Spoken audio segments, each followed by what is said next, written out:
दिल्ली में कोरोना बहुत तेज़ी से फैल रहा है, जैसे कि देश में भी बाकी हिस्सों में काफ़ी तेज़ी से फैल रहा है। पिछले 24 घंटे में दिल्ली में लगभग 24,000 केसेस आए हैं। ये रिपोर्ट थोड़ी देर में अभी जारी होगी, जो डेली बुलेटिन जारी होता है। पिछले 24 घंटे में 24,000 केसेस आए हैं। उसके पिछले 24 घंटे में आए थे 19,500 केस। तो आप देख सकते हो कि एक ही दिन के अंदर केसेस 19,500 से बढ़ के 24,000 हो गए हैं। पॉजिटिविटी रेट 24% से ज़्यादा हो गया है। तो स्थिति काफ़ी गंभीर है, चिंताजनक है। अब दिल्ली के अंदर ऑक्सीजन की कमी होने लगी है, रेमडेसिविर की कमी होने लगी है। आज मैंने काफ़ी लंबी एक एक चीज़ के ऊपर मीटिंग ली थी सभी ऑफिसर्स के साथ। तो जो हमारे 3-4 दिन पहले हमारी असेसमेंट थी, चूँकि केसेस बहुत ज़्यादा तेज़ी से बढ़ रहे हैं, इस वजह से इन सारी चीज़ों की कमी भी, जो हमें लगता था कुछ दिन पहले तक की स्थिति ये चीज़ें उचित मात्रा में मौजूद हैं, आज ऑक्सीजन की, रेमडेसिविर की और टोसिलीजुमैब, इन तीनों की कमी नज़र आई। किसी भी हेल्थ इंफ्रास्ट्रक्चर की एक सीमाएं हैं। दिल्ली के अंदर भी सीमित बेड्स हैं, दिल्ली के अंदर भी सीमित आईसीयू के बेड्स हैं। जिस तेज़ी के साथ कोरोना बढ़ रहा है, जाहिर है कि एक सीमा के बाहर आके हर हेल्थ सिस्टम की एक सीमा होती है। तो बेड्स बहुत तेज़ी के साथ, जो ऑक्सीजन बेड्स हैं, जो आईसीयू बेड्स हैं, बहुत तेज़ी के साथ ख़त्म होते जा रहे हैं। लेकिन आपकी सरकार पूरी कोशिश कर रही है कि बेड्स को और ज़्यादा से ज़्यादा बढ़ाया जाए। पिछले कुछ दिनों में हमने कई कदम उठाए, जिसकी वजह से बेड्स को काफ़ी ज़्यादा बढ़ाया गया और अभी तक दिल्ली में बेड्स की कमी नहीं होने दी गई।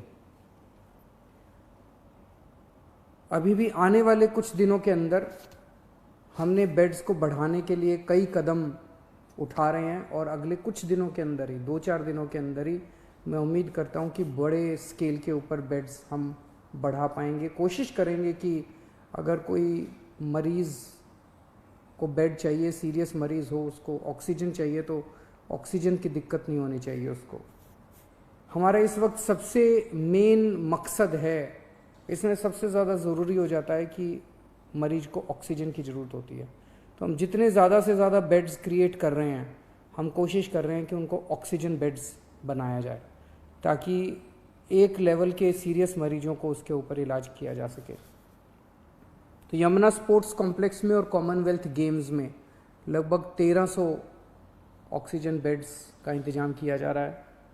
राधा स्वामी सत्संग ब्यास में शुरू में अभी 2,500 बेड्स का इंतज़ाम कर रहे हैं और उसके तुरंत बाद फिर 2,500 बेड्स का और इंतज़ाम करेंगे। जो अभी कुछ दिन पहले मैं जब आपके सम्मुख आया था, मैंने बताया था कि किस तरह से होटल्स को, बैंक्वेट हॉल्स को हॉस्पिटल्स के साथ अटैच किया जा रहा है। तो लगभग 2100 बेड्स इस तरह से होटल्स और बैंक्वेट हॉल्स को हॉस्पिटल्स के साथ अटैच करके हम 2100 ऑक्सीजन बेड्स बनाने में सफल हुए हैं, जो कि कल या परसों में ऐप में भी आ जाएगा। और वो हॉस्पिटल्स, वो ओवरऑल हॉस्पिटल की निगरानी में होंगे। जो भी बैंक्वेट हॉल में और होटल में उनका इलाज हो रहा होगा, तो वो हॉस्पिटल की निगरानी में होंगे, तो एक तरह से हॉस्पिटल का हिस्सा होंगे। तो इस तरह से लगभग अगले 2-4 दिन के अंदर मैं उम्मीद करता हूँ कि 6,000 बेड्स और हम ऐड कर, इस पूरे सिस्टम के अंदर ऐड करने में सक्षम होंगे। लेकिन जिस तेज़ी के साथ कोरोना बढ़ रहा है, अभी किसी को नहीं पता इसकी पीक कहाँ पे आएगी। जैसे मैंने बताया, परसों 19,500 थे, कल के केसेस पिछले 24 घंटे के 24,000 आए हैं। कल कितने होंगे, फिर परसों कितने होंगे और फिर उसके बाद कितने होंगे, किसी को नहीं कह सकते। इसीलिए हमें अपनी तैयारियां और बढ़ चढ़ के करनी पड़ेंगी। हम इस वक्त ज़रा सी भी आलस नहीं कर सकते, ज़रा सी भी सांस नहीं ले सकते। इस वक्त हमें 24 घंटे मेहनत करके ज़्यादा से ज़्यादा इंतजाम आगे करने पड़ेंगे, ताकि अगर कोरोना उतना हो जाता है तो हम एक कदम कोरोना से आगे होने चाहिए। अभी थोड़ी देर पहले मैंने डॉक्टर हर्षवर्धन साहब से फ़ोन पे बात की और उनसे मैंने निवेदन किया। ये तीनों चीज़ें मैंने उनसे मांगी, तीनों चारों चीज़ें। एक तो मैंने उनसे निवेदन किया कि दिल्ली के अंदर बेड्स की बड़ी मात्रा में कमी हो रही है। नवंबर के अंदर जब कोरोना आया था तो 4100 बेड केंद्र सरकार ने हमें मुहैया कराए थे। इस वक्त केवल 1800 बेड दिए हैं, जबकि ये वाली वेव पिछले वाली वेव से 3 गुना ज़्यादा घातक। अभी तक उसमें 8500 केस पीक पे आए थे, हम 24,000 पे पहुंच चुके हैं। तो उनसे मैंने निवेदन किया, दिल्ली केंद्र सरकार के लगभग 10,000 बेड्स हैं दिल्ली में, इसमें से कम 50% बेड्स कोरोना के लिए रिज़र्व किए जाएं। जैसे अगर मैं बताऊं, जो मेन ऑल इंडिया मेडिकल है उसमें 1162 बेड्स हैं टोटल, उसमें से केवल 23 बेड्स कोरोना के लिए रिज़र्व किए गए हैं। सफदरजंग हॉस्पिटल है, उसमें 2900 बेड्स हैं टोटल, उसमें से केवल 204 बेड्स कोरोना के लिए रिज़र्व किए गए हैं। तो मेरा एक उनसे निवेदन था कि कम से कम 50% बेड्स कोरोना के लिए अगर रिज़र्व किए जाएं तो एकदम से 3-4 हज़ार बेड्स एक्स्ट्रा कोरोना के मरीज़ों को मिल सकते हैं, और उसी तरह से आईसीयू के अंदर भी बेड्स दिए जाएं। दूसरा, उनको मैंने बताया कि किस तरह से दिल्ली के अंदर ऑक्सीजन की कमी हो रही है। अगर ऑक्सीजन की तुरंत सप्लाई दिल्ली में की जाए, और प्राइवेट हॉस्पिटल्स में आज मुझे बताया गया है कि ज़्यादा कमी हो रही है, तो अगर ऑक्सीजन की सप्लाई तुरंत करवा दी जाए। और तीसरा, मैंने उनको बताया कि रेमडेसिविर और टोसिलिजुमैब की काफ़ी किल्लत हो रही है, अगर वो मुहैया कराई जा सके। हमें केंद्र सरकार से हमेशा कोरोना की लड़ाई के दौरान मदद मिली है, और मैं पूरी उम्मीद करता हूं कि इस बार भी केंद्र सरकार दिल्ली में हमें पूरी मदद मिलेगी।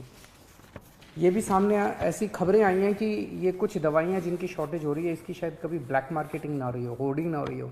तो आज अफसरों की मीटिंग में सख्त निर्देश दिए गए हैं कि उनके ऊपर रेड मार के और सख्त से सख्त कार्रवाई की जाए अगर कोई भी इन दवाइयों की होर्डिंग या ब्लैक मार्केटिंग करते हुए पाया जाता है। तो एक शिकायत ये आ रही है, और ये सही भी है, कि टेस्ट्स में अचानक दिल्ली के अंदर, दिल्ली देश में अकेला शहर था जहाँ 24 घंटे में टेस्ट के रिजल्ट आया करते थे। पिछले कुछ दिनों से 3-3, 4-4 दिन लग रहे हैं टेस्ट्स में, ये शिकायतें आ रही हैं। और उसका कारण ये है कि कुछ लैब्स ने अपनी कैपेसिटी से ज़्यादा सैंपल उठाने चालू कर दिए हैं। उनकी कैपेसिटी मान लीजिए 5,000 की है दिन की, वो 10,000 ले लेते हैं, 15,000 सैंपल डेली ले लेते हैं, और वो एक देने सैंपल का रिजल्ट देने में उनको 3-3, 4-4 दिन लग जाते हैं। इससे नुकसान आप समझिए कि एक सीरियस मरीज, उसने आज सैंपल दिया, उसका रिजल्ट अगर 3 दिन बाद आएगा, 3 दिन के अंदर तो उस व्यक्ति की मौत भी हो सकती है। तो उनकी ज़िंदगी के साथ खेल रहे हैं। ऐसी लैब्स के खिलाफ सख्त कार्रवाई की जाएगी जो अपनी कैपेसिटी से ज़्यादा सैंपल उठाते हैं और 24 घंटे के अंदर रिपोर्ट नहीं देते। और सभी डीएम्स को भी इंस्ट्रक्शंस दिए गए हैं कि किसी भी लैब को सैंपल देने के पहले देखें कि उनके पास कुछ पेंडिंग सैंपल्स तो नहीं पड़े हुए हैं। उन लैब्स को बिल्कुल सैंपल ना दिए जाएं जो 24 घंटे के अंदर अपनी रिपोर्ट नहीं दे रहे हैं। कुछ हॉस्पिटल्स देखने को मिले, हमारा एक ऐप है दिल्ली सरकार का, उस ऐप में आपको रियल टाइम बेसिस पे पता चलता है कि किस अस्पताल के अंदर कितने बेड भरे हुए हैं, कितने बेड कोरोना के खाली हैं, कितने आईसीयू बेड हैं, कितने खाली हैं, कितने भरे हुए हैं। रियल टाइम बेसिस के ऊपर इस ऐप पे आप देख सकते हो। और ये ऐप हम नहीं चलाते, हर हॉस्पिटल को हमने पासवर्ड दिया हुआ है, वो हॉस्पिटल वाले खुद उसमें डेटा भरते हैं। तो जिस हॉस्पिटल ने अपने ऐप में, हमारे दिल्ली सरकार के ऐप में भरा हुआ है कि अभी मेरे पास 40 बेड खाली हैं, और कोई वहाँ जाता है और बेड मांगता है और अस्पताल मना कर देता है, तो ये इसके खिलाफ अब सख्त कार्रवाई की जाएगी। इस तरह की शिकायतें आ रही हैं कि ऐप में दिखा रहे हैं कि बेड है, लेकिन अस्पताल बेड दे नहीं रहे, वहाँ जाते हैं तो कहते हैं बेड खाली नहीं है। ऐसे अस्पतालों के खिलाफ जो गलत जानकारी भर रहे हैं, जो फ़ोन पे ठीक जानकारी नहीं दे रहे हैं, और ऐप में होते हुए भी अगर वो मरीज को बेड नहीं देते हैं, ऐसे अस्पतालों के खिलाफ अब सख्त कार्रवाई की जाएगी। कोरोना से निपटने के लिए हमें मजबूरी में ये वीकेंड कर्फ्यू लगाना पड़ा। चारों तरफ से खबर आ रही है कि लोग इसका अच्छे से पालन कर रहे हैं। अगले कुछ दिनों तक हम स्थिति पे नज़र रखे हुए हैं। अगर स्थिति और गंभीर होती है और अगर हमें जो भी कदम इसको कंट्रोल करने के लिए, आपकी ज़िंदगी बचाने के लिए, आपकी सुरक्षा के लिए, आपके स्वास्थ्य के लिए जो भी कदम उठाने पड़ेंगे, हम कदम उठाएंगे। और मैं उम्मीद करता हूं कि आज तक जैसे आपने मेरा साथ दिया, हर कदम पे जो भी कदम हमने उठाया आपने साथ दिया, आप इसी तरह से हमारा साथ देते रहेंगे। नमस्कार।